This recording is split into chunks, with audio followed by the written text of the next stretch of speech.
Nina bakambombo usho umnyamanazi indaba ze-1KZNTV nifundele uphilano kaCebekhulu okwamzimba umntwana uyakhuleka. Nazo kwizona ndaba esithi izo ezihamba phambili namuhla. Sivunyiwe isichuse Esishayamthetho Esishayamthetho. Wethulela ukusiza intsha. Kanti Obeyimeya ogwini Useyimeya Nkonyeni. Sanemukela kwendaba zethu ze-1KZNTV. Sivunye ngo-elethi isiphakamiso sokuphanyeka isichuse Esishayamthetho esisanda kwebuza umdlokombane endlini zesishayamthetho sesifundazwe KwaZulu-Natal eMgungundlovu. Namhlanje isilumisa uZulu kaZwelithini kanye noNdlunkulu kaMayisela balalele inkulumo mpikiswano ebiholo ngqongqoshe ezokuthuthukiswa komnotho ezokuvakasha nokongiwa kwemvelo esifundazweni saKwaZulu-Natal usiboniso Duma lapho benza khona isethulo sokuthi kungani befuna kwenzeke lokhu. Ungqongqoshe omnyango wezokuthuthukiswa komnotho ezokuvakasha nokongiwa kwemvelo KwaZulu-Natal usiboniso Duma uthe Eyesesilo uMisizulu kaZwelithini bekubalekile ukuthi abe khona esishayamthetho sesifundazwe azozwela bephakamisa ukuhlonishwa kwamdlokombane ngesichuse. Idlamithi yamakhosi bekufanele izozibukela ibona umlando esowuqopha ngokuthi sizokwazi ukukhuluma ngalolu daba. So bekufanele sim-invite ukuze afike nabantwana abafike nendlunkulu bakukhumbule ukuthi oluphi uhlaka oliyoba ngcono ukuthi lihambise lo msebenzi uyephambili. Kuthiwa ibumba umuntu efanele enziwe ukuhlonipha ongangezwe lakhe. Sicabanga ukuthi kuusuku olukhulu esabona ukuthi kuyoba ngcono nathi sisishayamthetho saKwaZulu-Natal. Ake siphakamise nanjengokhongolose nje ukuthi ke kuyoba ngcono ukuthi usuku esebenza iqhaza elingaka nenkosi ehlala isikhathi eside kakhulu esihlalweni sikwazi ukuthi ikhumbule ngeinto ezinhle yazenze. Ekade ithanda kakhulu into yokulima, ekade ithanda kakhulu into yempilo nje ne-social cohesion. So bekufanele ukuthi simkhumbule ukuthi kube khona umfaniso oyoba khona. Kodwa mozobheka njengemva kwami kukhona umfaniso omele ingcindezelo wendlovukazi yamangisi uVictoria ongaze abenza ubulungisa ezweni lethu. Wathatha igolide, wathatha amadayimani, wantshontsha nomhlaba wethu. So kuyofanele mhla sibekwe Esishayamthetho asiqala ukuthi sisikhiphe lesika Victoria sisise emuseum ngoba ngeke sawushintsha umlando. Indlunkulu yakwaZulu isithakasele kakhulu lesi siphakamiso. Ukuthula bosokukhandeke ngendlela eyisimangaliso ngokwenkosi umdlokombane. Uma ke uvela ithu elifana naleli sibonge kakhulu, sizizwa ngempela simnandi ngisho inkosi uqobo lwayo ingonyama umntanakhe uzizwe ekhululeke kakhulu ngokwazi ukuthi nakho osokwenziwa ngumkhandlu wethu kuleli izwe lakithi kwaZulu kubonakala ukuthi ingonyama cha bayibhekile. Amaqembu aphikisayo esishayamthetho asishayile ihlombe lesiphakamiso yize kukhona izinkulumo ezinye ezisalele emumva. The IP supports the proposal to erect a statue of His Majesty King Goodwill Zwelithini kaBhekuzulu.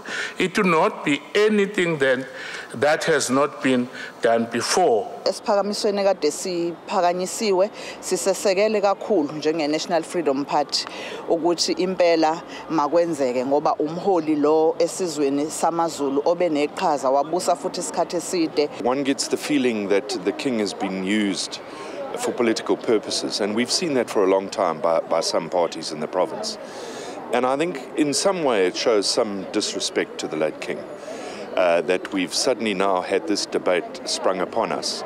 And again, the sort of who owns the king was part of the debate. And that we believe is wrong. As I said in the debate, and I think it's important that our province and our leaders in this province recognize the fact that we are subjects of the king and the king is not a subject of the legislature. Izindabeni ze-1KZNTV ngu-Ayanda Dube ngisemgungundlovu. Wethule ngokusemthethweni eThekwini KwaZulu-Natal namuhla enqophamlando yohlelo oluzosiza ukuqeqesha intsha engasebenzi emkhakheni eyahlukene okubala kuyona okwakhiwa kwemigwaqo uqinisekisa ukuphepha emphakathini abameli nokunye okuningi. Ugcobani Diko ngomunye wabahlomele ngokuthola umsebenzi uthi isimo besinzima beyiphilisa ngemele esibonelelo sikahulumeni ngakho ukuthola leli thuba kuzolekelela uxosha ikateziko kubo kepha ke bayafisa uhulumeni athole enye indlela yokubanikeza amathuba athatha isikhathi eside. Kwethulwe ngokusemthethweni uhlelo lomnyango wezokuthutha esifundazweni KwaZulu-Natal okuhloswe ngalo ukuqeqesha labo ke ababhuqoza emakhaya ngenxa yokusola amathuba omsebenzi. Lentsha inxusa ke uhulumeni uba elule isikhathi abasinikwayo ukuba ke ingxenye yenhlelo eyifuze lezi. Inkinga kuba icontract ebisheshe iphele ungekwazi ukuthi wenze into obofuna ukuyenza. Bekuwukuthi mhlawumbe ugovernment akakwazi ukuthi avule amathuba emisebenzi lezi zinto lezi esifundele. Manje le contracts lemasiphele uqala phansi futhi uphindele emuva la ungasebenzi khona usokola. ukuya university uyofunda so kusho likhulu not kuwena kuphela kwi community yakho nasesizweni sase-KZN ukuthi uzothola ama skills ubuzosebenza. If imisebenzi ingasatholakali ke kube buhlungu kakhulu because kusho ukuthi ikati liyaqhubeka lilale eziko ekhaya. Babalelwa ku 6,000 abebeyingxenye yokwethulwa kwalolu hlelo, kepha bangaphezulu kwalokho abaqashwe emkhakheni yahlukene kubalwa ke ukugezwa kwezimoto zeminyango ehlukene kahulumeni, ukulungiswa kwemigwaqo, abagcina ukuphepha emphakathini, abasebenza emahhovisi, ukusebenza emkhunjini nokunye okuningi. Umnyango wezokuthutha kuleli udaluleke ukuthi ufaka imali emanyuvesi kuleli ukuqinisekisa ke ukuthi kuqeqeshwa intsha emkhakheni edingeka kakhulu kuleli nezobanika amathuba amahle okuqashwa. Sibanikeza imali ba-train abantu for engineering, ADUT ba-train for maritime, amatilosi laba basebenza emkhunjini, and sikhuluma nama-shipping companies ukuthi babathathe nokwakha i-register yethu ikhuphuke ukuthi kube nemkhumbi eminingi e-register South Africa. Ikhona izosithathela lama-students ethu esiwaprodusayo. We are engaging other departments so that this is possible. Lentsha ebibukeka ithokozile idonswe ngendlebe ukuba ihloniphe onke amathuba ewatholayo. Ekhuluma lapha undunankulu wesifundazwe udaluleke ukuthi bajube yonke iminyango kahulumeni ukuba iqhamuke nenhlelo eyivulela abangasebenzi amathuba. Sizama ukusheshisa ukuthi sitrain abantu kule misebenzi efunakalayo njengamanje nemisebenzi ekhona einkampanini efuna abantu abazoqashwa ukuze sazi ukuthi sisebenzisana neinkampani ukusheshisa nakhona ukuthi abantu bathole imisebenzi einkampanini singalindeli uhulumeni kuphela. Ngaphezulu kwalokho kuneinkampani eziningi esebenzisana nazo njengamanje sineinkampani ezinjengabo Sunmotomo, Dunlop lapho abantu bazokwazi ukuthi abanye sebe applyile bazokwazi ukuthi batrainwe. Masutrainiwe bese sikunikeza isitolo sakho mahala esinayo yonke impahla yaka Dunlop ozokwazi ukuthi usebenzise kube isitolo sakho wakhe elakho ibhizinisi. Esindabeni 1KZNTV kubi kuntombi khona Mvubu eThekwini. Usaqokelwe kwesokuba kumeya kumasipala wesifunda Useyimeya kamasipala Nkonyeni ogwini oseningizimu nesifundazwe KwaZulu-Natal usikhumbuzo 0 Mqadi. Lokhu kuze emva kokuba ke kwadlula emhlabeni lo bekade emeya kulo masipala uphumlile Mthiyane. Umqadi kubheke ukuthi kaqinisekisa ukuhlinzeka kwamanzi kumphakathi wakhelele yandawo. Ethula ke inkulumo yakhe unxusa ukuba ke kubekwe kancane nje ipolitiki eceleni kepha ke kuhanjiswe nje intuthuko emphakathini. Uqokelwe esikhundleni sokuba yimeya kumasipala wesifunda lo beyimeya umasipala Nkonyeni ogwini oluseningizimu nesifundazwe KwaZulu-Natal usikhumbuzo 0 Mqadi weqembu likaKhongolose. Kulomhlangano makhansela uMqadi uqokwe ngaphandle kokuphikiswa kanti kuzokhumuleka ukuthi lesikhundla besiphethwe ukhansela uphumlile Mthiyane owadlula emhlabeni ngoMasingana kulonyaka emva kokugula. Ethula inkulumo yakhe emva kokuqoka uMqadi uveze ukuthi uzibophezela ukusebenzisana nawo wonke amaqembu ezepolitiki kanjalo nezinye izihlaka uqinisekisa ukuthi kulethwa intuthuko emphakathini. Yogu district residents deserves only the best efforts from all of us, whether you are in a political leadership, management and in all other positions within our administration. As mayor, my willingness to work together with all political parties and stakeholders.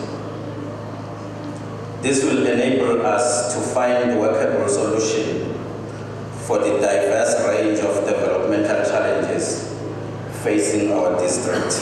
Indawo yasogwini ibhekene nenselele enkulu ngituleka kwamanzi kanti uMqadi uthi iyona into abazibophezele ngayo ukuthi bayayenza ukukhipha umphakathi otakwini lokuswela amanzi. What will have to happen now is to sharpen the tools of delivery for the municipality to meet the ever-increasing demand for the delivery of water and sanitation services to our people.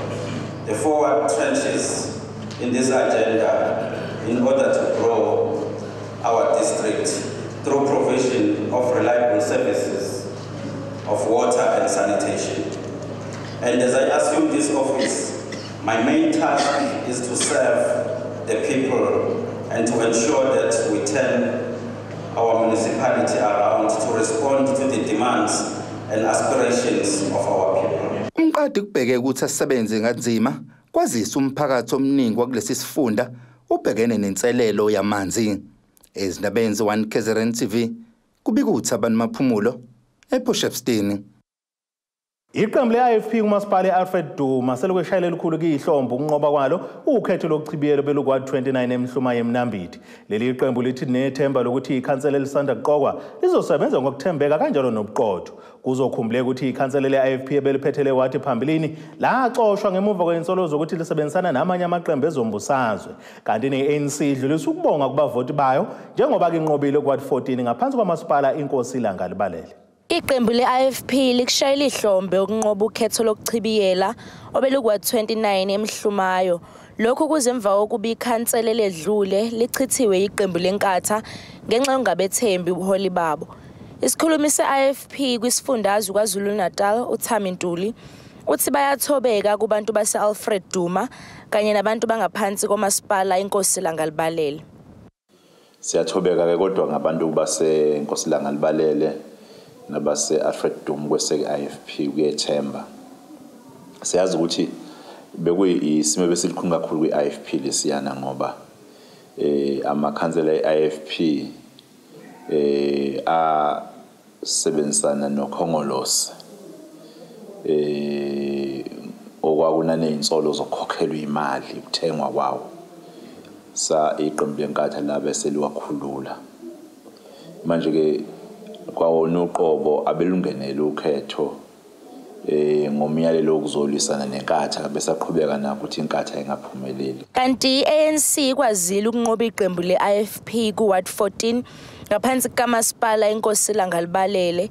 Isikhulumi seqembu le-IFP esifundazweni uMafika uthi sebeqalile ukukhulumisana namanye amaqembu ukuze bekhiphe ubuholi be-IFP kulo masipala. I-ANC KwaZulu-Natal iyakwamukelwa ukunqotshwa kombimbi phakathi kwenkatha ne-DA enkosi ilanga libalele municipality. Njengoba sashilo evikini elindlule, sathi ubudlelwane ophakathi komgqilazi nomgqilazwa obakhiwe phakathi kwenkatha ne-IFP kuzonqotshwa sekuba njengamagama enkehli. I-ANC eWard 14 isidle umhlanganiso.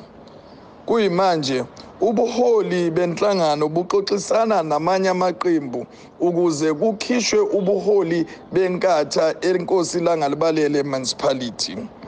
Uphinde wadlulisa ukubonga kubavoti njengoba bephumelele kulolu khetho.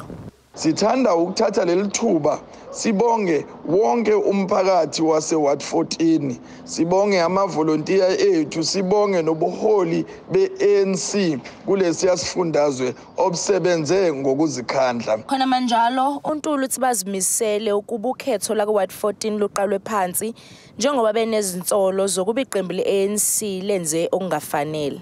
Umuntu akasho ukuthi oqala as-IFP we are of the view ukuthi lama by-elections of siwawinile oma-4 ngoba ku-Ward 14 okwenzakalile khona kube nokuphulwa komthetho okuningi iqembu lika-ANC. Safaka ikhalo-ke ku-IEC.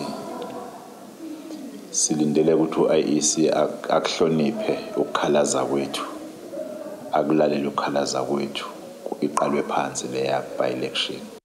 Ezindabeni ze-1KZNTV kubika uThobeka Dladla.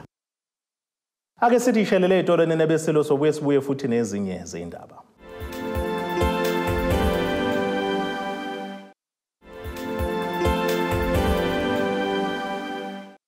Asibonge siphinde sinamukele nisabukele zona indaba ze-1KZNTV nazo kwizona esithi ngezihamba phambili namuhla. Sivunyiwe isichuse Eyesesilo Esishayamthetho. Wethulelo ukusiza intsha. Kanti Obeyimeya ogwini Useyimeya Nkonyeni. Uhlalo wenhlangano yabafuyi beimbuzi King Genetics Goats Association uSizwe Thusi uthi bafisa ukushintsha indlela lomkhakha weimbuzi oyiyona njengoba abantu abaningi bazi ukuthi kuba khona kwembuzi egcekeni ikhonela ukuthi nje ihlatshwe bese kuba ke nomsebenzi emakhaya. Uthusi ukusho lokho ekhuluma neziko lezindaba le-1KZNTV ngesikhathi kwethulwe ngokusemthethweni inhlangano yabafuyi bezimbuzi iKing Genetics Goats Association kwakhuza umuntu farmhouse edlala ngubo enyakatho nelikaMthaniya. Yathula-ke ngokusemthethweni inhlangano yabafuyi bezimbuzi iKing Genetics Goats Association kwakhuza umuntu farmhouse endlangubo enyakatho nelikaMthaniya. Ukusungula kwalo association wabafuyi bezimbuzi ukuthi-ke lo mkhakha ube semthethweni futhi nabantu bathola ithuba lokuthi bangene kuwo bathole amathuba. Okukhulu kakhulu-ke ukuguqula indlela abantu ababuka ngayo indlela yokufuya kwezimbuzi njengoba kwazi ukuthi-ke umsebenzi wembuzi ukuthi-ke ihlatshwe uma kwenziwe imicimbi emakhaya. Futhi lo mkhakha-ke unokubukeleka phansi awuthathwa njengomkhakha ongakwenzela ibhizinisi elisezingeni. Okukhulu kunakho konke ukuthi wonke umuntu omfuyi noma onezimbuzi ekwazi ukuthi kushintshe isimo omqondo ukuthi imbuzi isho ukuthini mayiphambi kwakhe and wonke umuntu ekwazi ukuthi athola ithuba akhona within i-industry yembuzi. Wonke umuntu omnyama ikakhulukazi abantu besifazane iyouth esemakhaya ikwazi ukuthi i-understand all the details embuzi noma ebhizinisi lembuzi ngoba iyona into ephambi kwethu kodwa mawuthi yabheka abantu abaningi abanalo ulwazi i-undermined indaba yembuzi kanti imbono enkulu kakhulu. Uthusi-ke ukugcizelela ukuthi-ke inyama yembuzi iyona-ke ihamba phambili uma iqhathaniswa nezinye njengoba-ke ingenayo imicibilishi uma kuza-ke ngakwezempilo. Kanjalo-ke ucheese kanye nobisi olukhiqizwa izimbuzi yilwana-ke olihamba phambili emakethe. Inyama yayo i-best cishe kuzo zonke inyama ezikhona ezitholakala kwi-meat market njamanje masingayibali izilwane njengeinyamazane zasendle sikhuluma nje ngezitholakala kuma-butcheries inamafutha amancane kakhulu in terms of izifo nayo yonke leyo nto.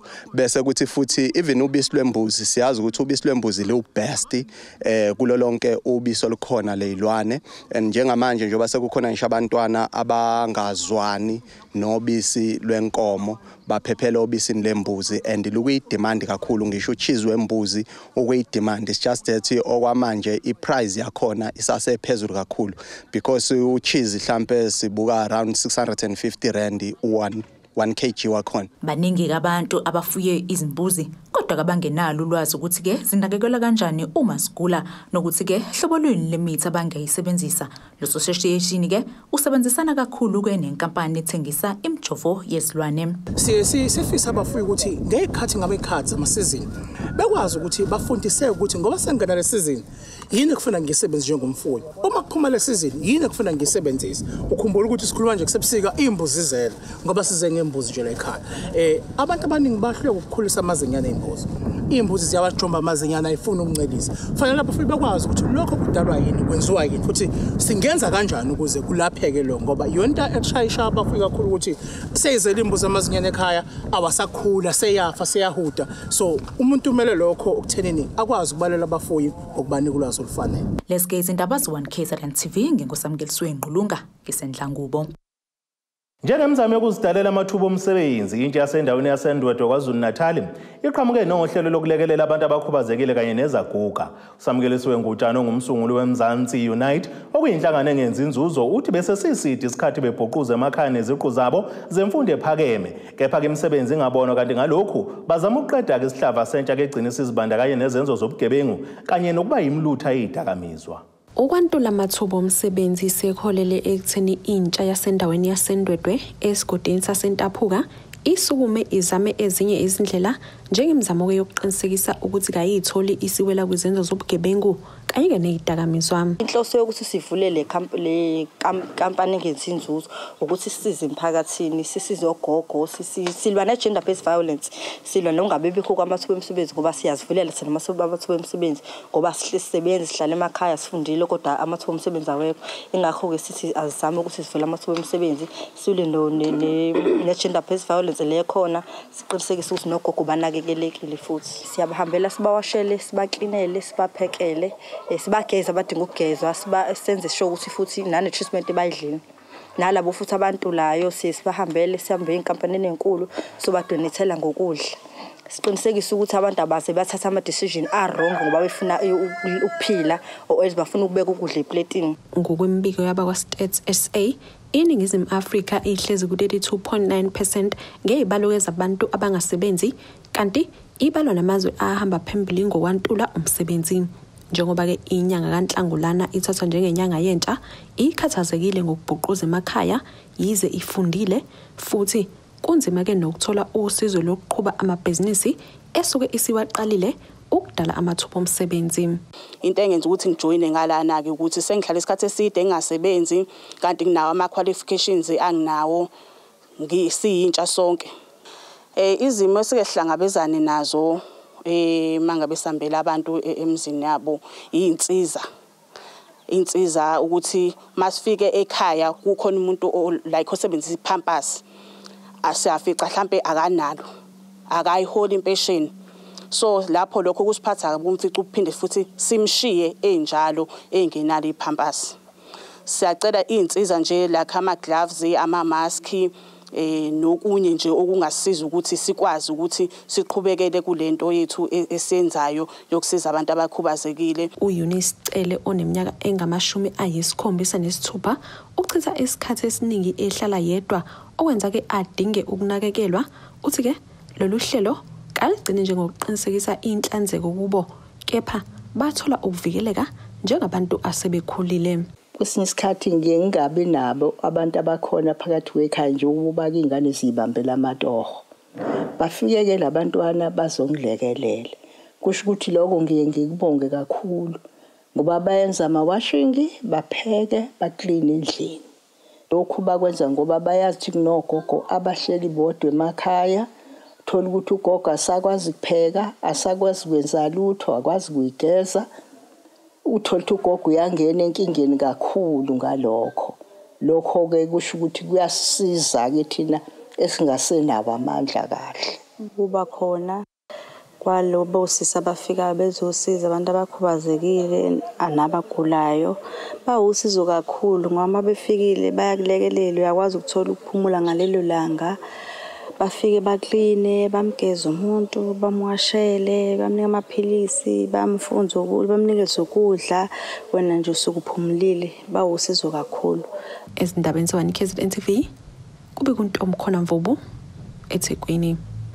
Imeya kamasipala wesifunda uMzinyathi uPetros Ngubane udluliselwe ngokusemthethweni itifikethi kubafundi abaphothula izifundo zabo zokuba ke ngonogada zincwadi zokushayela kanye nabathungi. Lo masipala uchasa njalo abantu abasebasha abangakwazi ukuzifundela ngenxa kwentuleka kwemali.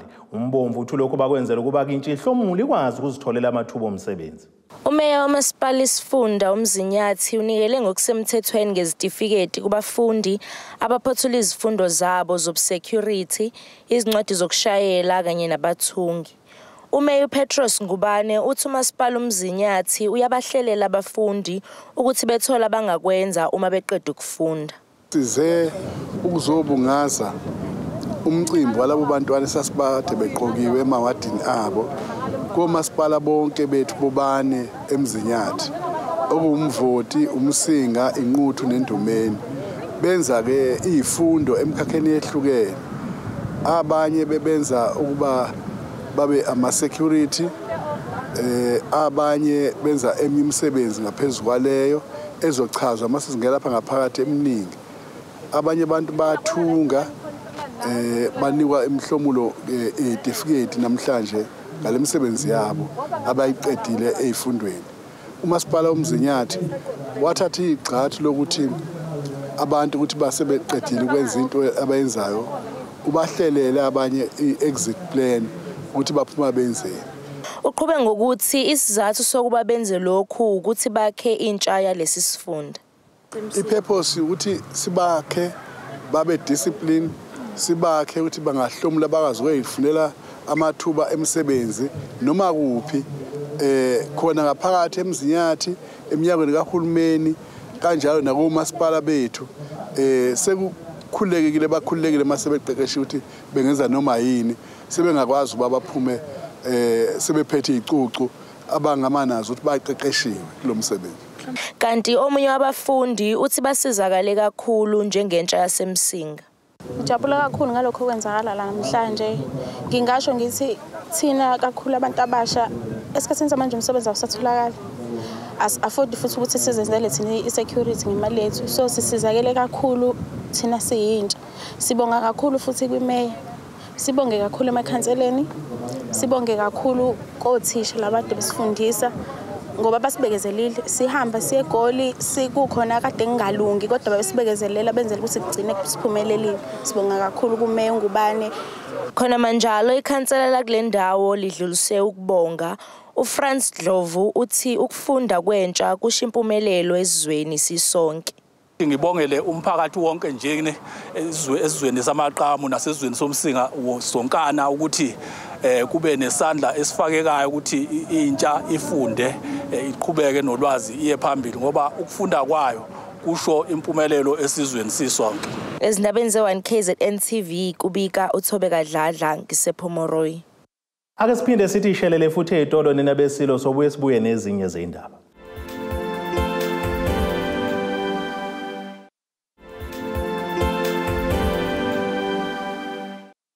Asibonge siphinde sinamukele nisahleli nathi kwindaba ze1KZNTV nazo kuzona ehamba phambili namuhla. Sivunyiwe isichuse Esisayilo Esishayamthetho. Wethulela ukusiza intsha. Kanti Obeyimeya ogwini Useyimeya Nkonyeni. Ake sibheke engosini yezomnotho.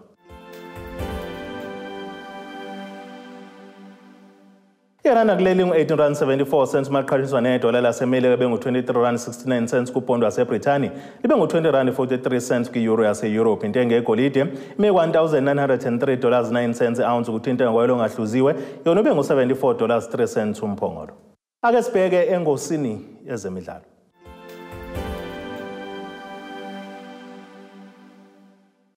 Iqembu lesizwe laseNingizimu Afrika iBafana yenyukile ekuqelisweni kwamaqembu amazwe emhlabeni kwiFIFA. Ekuqelisweni kwakamuva kweFIFA iBafana ikhuphuka izindawo ezine isuka kwinombolo yama-66 emhlabeni kwinyanga uMbasa kuya kuma-62 ngoNhlangulana walonyaka ka-2023. Akubuzwanga ukuthi ukuhlula iMorocco ngamagoli amabili kwelilodwa emidlalweni wakamuva kweyokuhlungela i-2024 Africa Cup of Nations yikho kube nomthelelo omkhulu ekunyukweni kweBafana. iMorocco iqembu elihamba phambili ezwenikazi lase-Afrika nelikleliswe kwindawo ye-13 emhlabeni.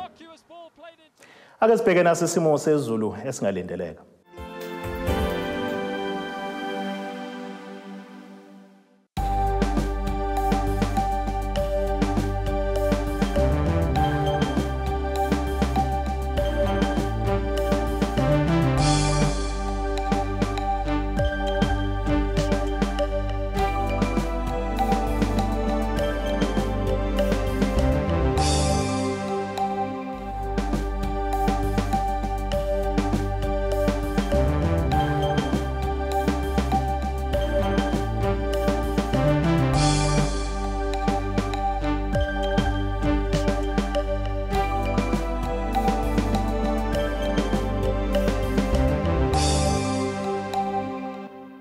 Nina bakaqambu lankomo zilahlekile zodliwa umdlebe kwasoshangane ziyagoqa bese iphaka namuhla kuze kube ngokuzayo.